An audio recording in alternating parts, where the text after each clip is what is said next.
So get ready to learn some awesome tips and tricks from Jessica. And again, drop your questions in that Q&A and let's go. Jessica, welcome. All right, thank you very much, Rory. I appreciate it. So hello to everybody. While I'm pulling up my slides for everybody, good morning or good afternoon from Southwestern Illinois. I am a teacher. I've been teaching high school English language arts for about 16 years in Southwestern Illinois, kind of close to St. Louis.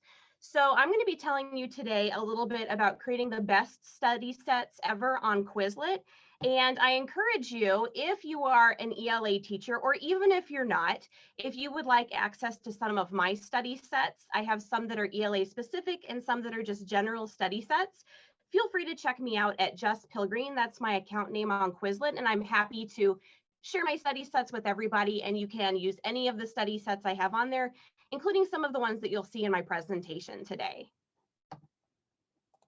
All right, so today in my session, I'm going to be talking to you about first, rich text formatting, how to really spice up the text itself by using bold, by using italics, and using highlighting in your text. Then you're going to see how to add audio to your study sets to give it an additional wow factor and really reach those students who need that extra audio or that extra support in order to work best with the study sets. Then I'm going to show you how to add some images to your different study sets for that visual learner. And then we'll look at adding diagrams to your study sets, and we'll be blurring out some content and adding some points to the study sets that are the diagrams. And that works so awesome. You guys are going to love seeing the diagrams and how to work that. And then, like Rory said, we'll have 5 minutes at the end of the session to answer some Q&A questions. And then, of course, as you are going through the presentation, feel free to drop those questions in the chat, and Rory will be fielding some of those questions for you as well. All right. So first, we're going to look at text formatting options. And one thing I really love that Quizlet has added fairly recently is this feature where you can take the text and it's not just boring, plain old text anymore. Now you can make it bold, you can make it italics, you can underline, and you can highlight. And I have here in the image, you can see the bar at the top that I've outlined in orange. That shows you where you're going to find those options. And working from left to right, you see there that you have bold, italics, underline, and then colors. They make it really easy to find and locate because the icons look like the icons you might be familiar with if you use Google products or Microsoft products. Okay, I have a video here that I'm going to play as I'm talking. And you'll see here that I am using a study set. This was actually a study set that I created that went over characters from Othello. And I clicked on add or delete terms at the bottom of my study set. And then I'm going to go in and I'm going to help students by bolding, italicizing, or highlighting any sort of keywords that are there. So I love the bold and underline and italics features because one of the ways I can help my students, especially those struggling learners, is to either bold or underline some of those key words to help them retain the information. So if I have a long definition that students will be seeing in the future, but I want to bold a few of the key words, that's a really great strategy to help them. They can focus in on those specific words that have been highlighted or bolded. I can also emphasize qualifiers, words like not, many, all, never. Those words sometimes get misread by students, and then they could make careless errors where it's just an issue, not of comprehension, but maybe reading too quickly. And by adding that bold or italics or underline, I'm really making my students kind of slow down and really take a look at the text to see what the question is asking. This is also great for, I personally like to bold words like protagonist and antagonist because they're commonly confused words with my students. And then that also helps them to make sure that they're really understanding what the question is asking or what the study set is asking. Okay. It also, as an ELA teacher, makes my English heart happy because using underline and italics also lets me reinforce APA or MLA formatting. So things like book titles, I can put in italics, movie titles, that sort of thing. So as an ELA teacher, it just makes me happy because, again, I have that added level of reinforcing an additional skill here, which is MLA or APA formatting different things. Okay, So when a student looks at a set that has any of these features, this is what they're going to see. I have an example over here on the right. So what I did for this particular study set, it was Othello characters. I bolded all of the military positions because that was an area that students were getting confused on. So for the Othello clue, I made sure that I bolded that he was the general. For other characters, lieutenant, ensign, senator, those types of terms, I bolded those just to help students really understand some of those different positions. I wanted to emphasize the military positions that characters had. Also, like you see here, I underlined the word antagonist because again, that's a commonly confused word for my students. So I wanted to underline words like antagonist or protagonist, okay? This helps students remember key details, as I said before, but it also points out crucial information so that you can avoid students misreading the question. You really want to make sure that they're answering the questions and you're assessing their understanding, and you want to eliminate little mistakes like that as much as possible. So again, this bold, italics, and underline is a really fantastic way to minimize some of those reading mistakes. Okay. I also absolutely love the feature of adding color by highlighting different words and phrases. So I'm going to show this video while I'm talking to you. One thing I like is that this adds another organization level to my study sets, so I can visually categorize through color, information, or highlight important details. So not only could I add color and highlighting the way I did bold, italics, or underlining, but I can also color code. Like if I have a vocab set, one thing I like to do is I will highlight the parts of speech so that students see all of the verbs in one color, all of the adjectives in one color, the nouns in another color. And again, that helps them visually see a layout or an organization of the material when they're looking at the overall study set. And it also helps them retain the information again. So you can color code information like the parts of speech, you could color code connotations and other things like that. And I know I'm speaking from an English language arts perspective. So if anybody wants to share in the chat feature at this time, feel free as I'm talking to share like, oh, I could do that too in math, but I would use it to color code this. Or I could use that in science, but instead I might use it to color code this, or I might bold these items or underline these items. So if you hear ideas that kind of inspire you and you're in a different subject level or a different grade level, feel free to drop those into the chat feature as well. I'm all about teachers helping teachers. Okay. Let me go on to my next slide. So again, if we're looking at adding color, this is what it might look like to students. So this is a vocabulary set, and you'll see here that I've color coded the verbs so that students get a quick overview. Like if at a glance, they can already tell, oh, linger, gratify, and dismayed are my verbs here. Trifle and malice are my nouns. So that helps them remember the information as well. Okay. I also love adding audio to study sets because it lets you record your own pronunciations for words.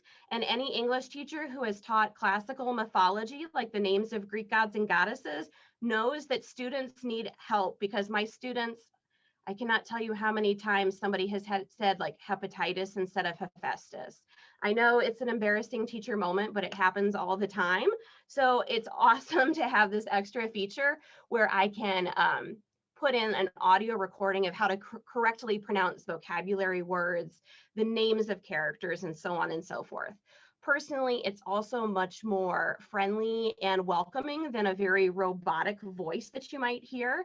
And it's helpful to our auditory learners too. It offers that extra support for a different style of learning. And of course, it also benefits our ELL students to hear the words of and how they're pronounced correctly. So here you're going to hear the audio. Zeus. So I just held down, Zeus. I held down the space bar to record. Hera. Hera. And then I can hear it before I save it. I can hear the playback. So I know that I like that audio. Poseidon. Poseidon. Yeah, those Greek gods and goddesses can be really challenging for students. So I love Personally, that feature fits perfect with my curriculum.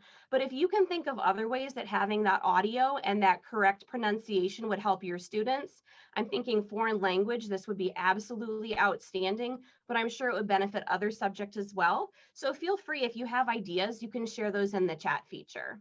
Another idea is rather than recording pronunciations, you could record hints for your students as well. And then if they need that extra hint, they can always click on it. They might not need the hint, but they know that it's there. If they get stuck, they can click on it and they could hear you delivering like a little hint at what the answer is to point them in the right direction. And then you'll see if students are on their phone and they're going through these study sets, they can click on that audio icon and they can hear your recording. Okay. You can also add images to your study sets, which is another great feature. Sometimes I like to give practice assessments where I have my students look at images and then try to guess what character is shown based on what they know. I love that because it ups the level of critical thinking skills rather than just memorizing the information. I'm moving it up to analyzing and then coming up with an inference based on the details that they see. For example, if I'm sticking with mythology, I might show a painting or a sculpture of a character from mythology, and then they go, well, okay, so I can see in that picture, there is a character that's holding a lightning bolt and there's an eagle, so that has to be Zeus.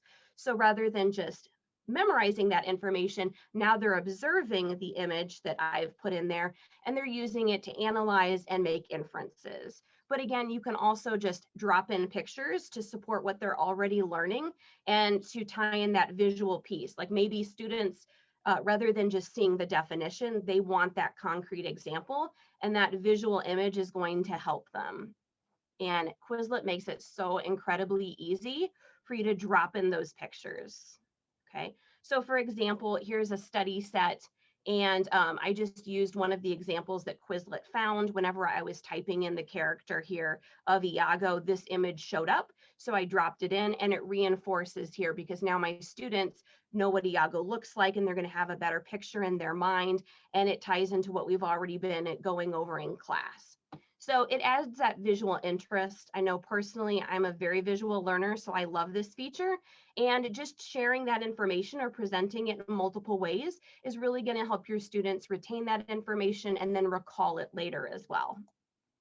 Okay, you can also add your own custom diagrams, which I love this feature too. I know I keep saying I love this feature, but there are so many really cool features for visual learners like me. So you can create your own images in PowerPoint, Google Slides, or Canva, or any other sort of online resource like that. You could also, if you want, have students hand draw images, and then you could take pictures of what students create, and then you could upload those as well.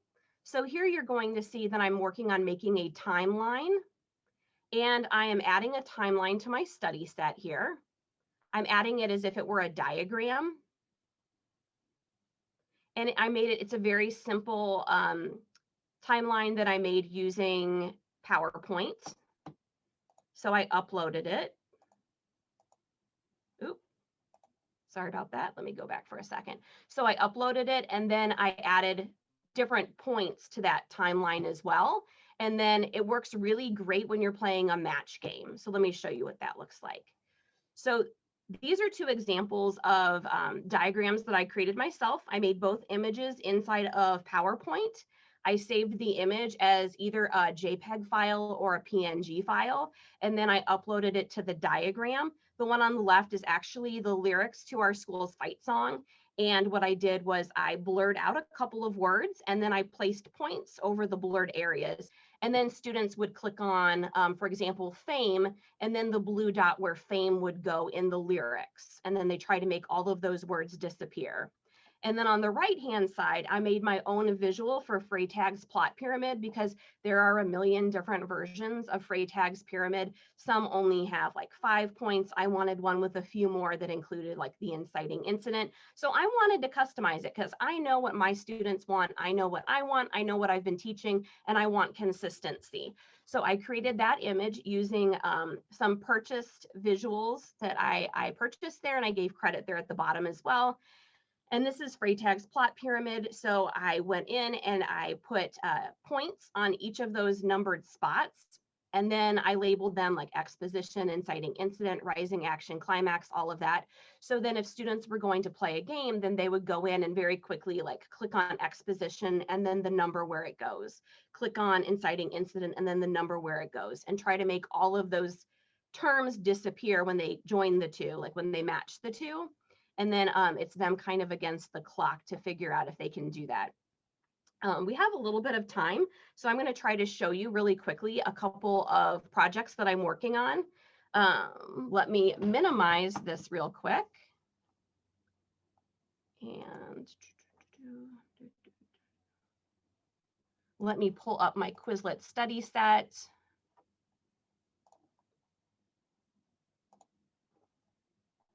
Okay, so for example, here's a Mort d'Arthur characters study set that I'm currently working on. And you'll see here, I'm going to scroll all the way down to where it says add or remove terms. And like I said, a lot of students, they get thrown off by the word protagonist. They're getting it confused with the word antagonist. So I'm going to bold protagonist here. And then I'm also going to scroll down to Morgan Le Fay and bold antagonist. Again, I just want to make sure that neither of those words catch up my students. Or married to Arthur, but romantically involved with Lancelot. So I'm going to underline but so that that's a word that really catches their attention and prevents any sort of misreading. Also, I might want to go in here to Le Mort d'Arthur. I'm just going to highlight that little piece of text there. And I want it to be italicized because it's a book title. So you see here, it's so easy to go into these study sets and add this rich text formatting. All right, I'm going to switch screens real quick to show you another item that I'm working on. Okay, so you'll see here, this is an image that I created in a PowerPoint.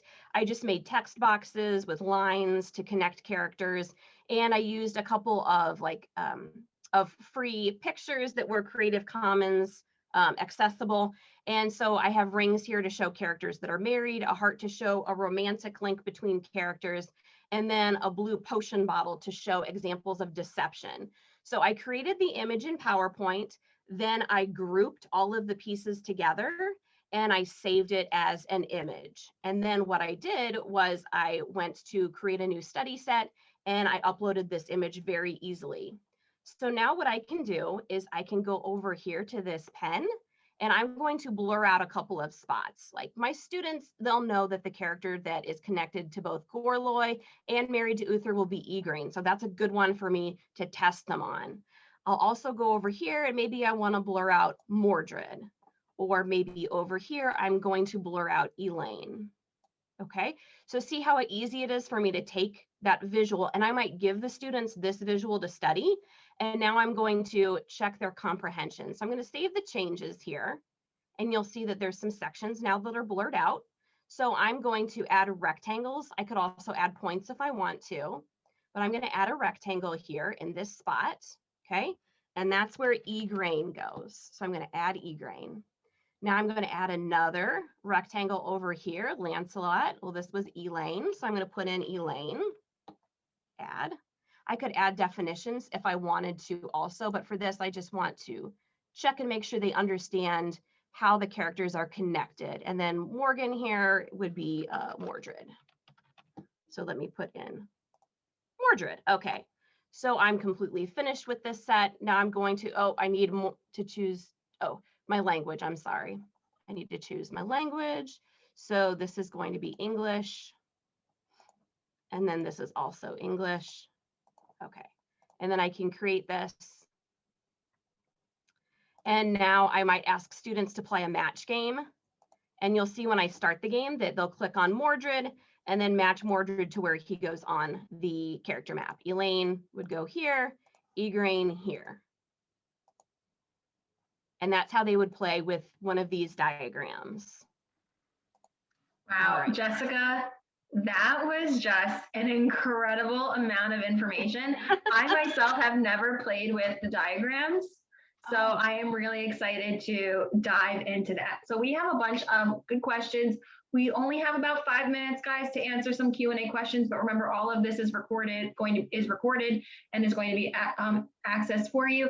First off, Jess, can you just drop in your Quizlet link to your page? Some people want your Quizlet profile page so they can access some of your study sets and play off of that. We do have, sorry. Do have some questions about some of the options. So the diagrams, that is a free option, or is that a paid teacher option to do the diagrams? Jessica? I have the paid educator version. I'm not sure if you can do a basic diagram with the free version or not.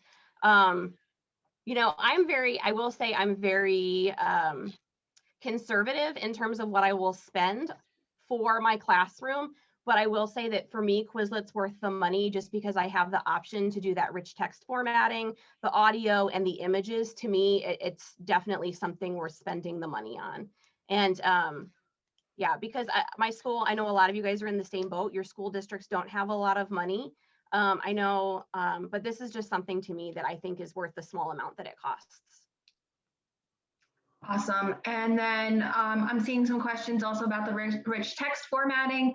So I think with the free account, you would have access to just the yellow highlighter. With the paid account, you do get the other colors and the other formatting options. I believe I have the paid version as well. So it's sometimes too, I don't know what is included with the free. People are asking about the audio. So the audio feature that you showed was really incredible. People are really excited about that. So that I'm not sure if that's also in the free account. Not 100% myself, but that is something that just setting up an account yourself. If you see that you have it, great. If not, that may be something that you want to upgrade for.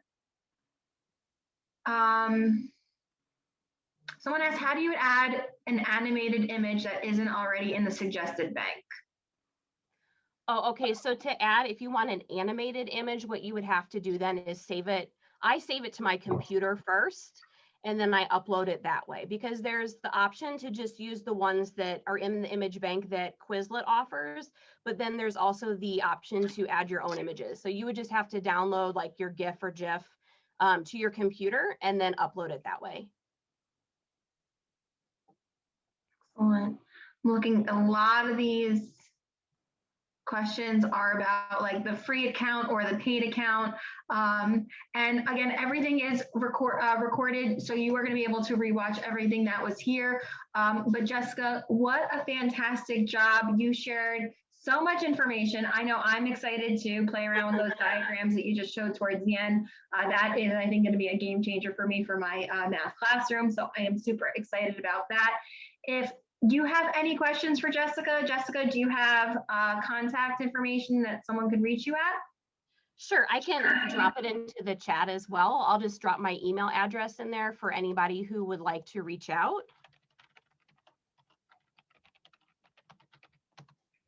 Okay, so I put my email address into the chat. And then that way, if anybody has specific questions or wants to contact me, you know, please feel free to reach out. Again, I like helping other people. I've been using Quizlet for almost 10 years now, I think. And I love that it always evolves. Like we've seen so many new features added over the year, and I'm just excited to see how Quizlet continues to evolve. So. Awesome. And one last drop for your Quizlet page link before we head out for today. So Jessica's going to drop in her Quizlet link again into the chat so you guys can access it. There it is. Jessica, thank you so much. And for everyone else that is here, make sure you are signed up for our other events that are going on. We have an awesome event coming up next with about TikTok, and then we have our closing, and then we've got 2 more incredible days of Quizlet presentations for this Unconference. Thank you so much, everyone.